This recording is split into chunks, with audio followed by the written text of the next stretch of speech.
ناظرین، world facts کی videos میں ایک بار پھر سے خوش آمدید۔ ناظرین، دنیا میں ٹوٹل 5 اوشن پائے جاتے ہیں اور ان 5 اوشن میں سے پیسیفک اوشن دنیا کا سب سے بڑا اوشن ہے۔ Pacific ocean almost 165 million square kilometre کے ایریا پر پھیلا ہوا ہے۔ یہ اکیلا اوشن ہماری خشکی کی تمام جگہیں یعنی سمندر، جنگلات اور صحراؤں سے بڑا ہے، اور اتنے بڑے اوشن میں اگر کوئی انسان غائب ہو جاتا ہے تو اس کے ملنے کے چانسز آلموسٹ نہ ہوں۔ لیکن آج ہم آپ کو ایک ایسے انسان کے بارے میں بتائیں گے جس نے اپنی چھوٹی سی بوٹ کے ساتھ پیسیفک اوشن میں 438 ڈیز گزارے۔ اس شخص نے ایکسیڈنٹلی ایک ایسا ورلڈ ریکارڈ بنا دیا ہے جسے دنیا کا کوئی بھی شخص توڑنے کا سوچ بھی نہیں سکتا۔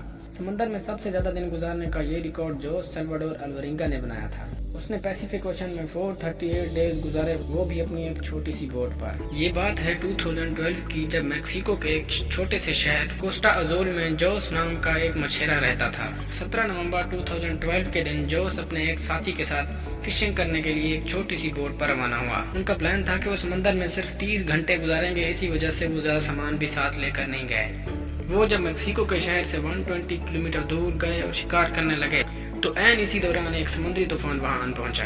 اپنی جان بچانے کے لیے وہ واپس الٹے پاؤں بھاگے۔ وہ طوفان کو تو بہت پیچھے چھوڑ آئے اور شہر سے 20 کلومیٹر دور آ گئے، لیکن اب ان کی قسمت کام کرنا چھوڑ گئی تھی۔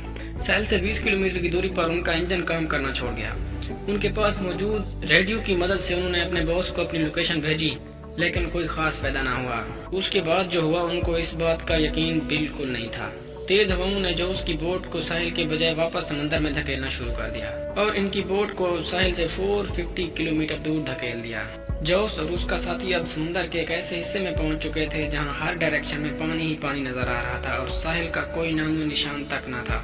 اب جوس اور اس کا ساتھی یہ تو جان گئے تھے کہ اب ان کے بچنے کا کوئی بھی چانس باقی نہیں رہا۔ جو کھانا پینا وہ ساتھ لائے تھے وہ بھی آلموسٹ ختم ہو چکا تھا، اس لیے انہوں نے اپنا پیٹ بھرنے کے لیے ان پرندوں کو پکڑ کر کھانا شروع کر دیا جو ان کی بوٹ پر آ کر بیٹھا کرتے تھے، یا پھر بوٹ کے ارد گرد موجود مچھلیوں کو پکڑ کر کچا کھانا شروع کر دیا۔ دن گزرتے گئے اور پھر مہینے۔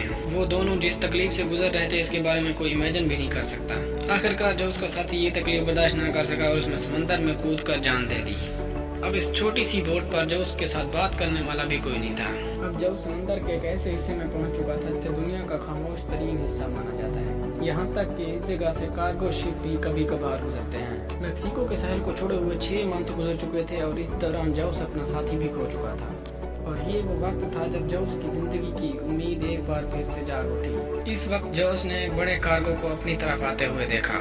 جوس نے کارگو والے کو بہت زیادہ اشارے کیے، لیکن بدقسمتی سے کارگو والا اس کی چھوٹی سی بوٹ کو نہ دیکھ پایا اور وہاں سے گزر گیا۔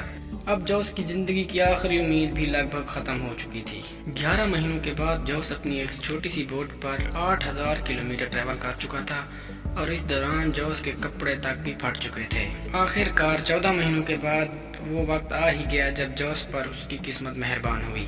13 جنوری 2014 کو، یعنی پورے 14 ماہ کے بعد، جوس نے اپنے ارد گرد پانی میں ناریل تیرتے دیکھے اور تھوڑی دیر کے بعد اس کو ایک آئی لینڈ نظر آنے لگا۔ جوس کو ڈر تھا کہ یہ آئی لینڈ بھی اس سے مس نہ ہو جائے، اس لیے وہ پانی میں کود گیا اور تیر کر اس آئی لینڈ پر پہنچا۔ یہ بھی جوس کی قسمت تھی کہ اسے ایک چھوٹا سا آئی لینڈ مل گیا، ورنہ اس کا اگلا سٹاپ 5000 کلومیٹر دور ہوتا۔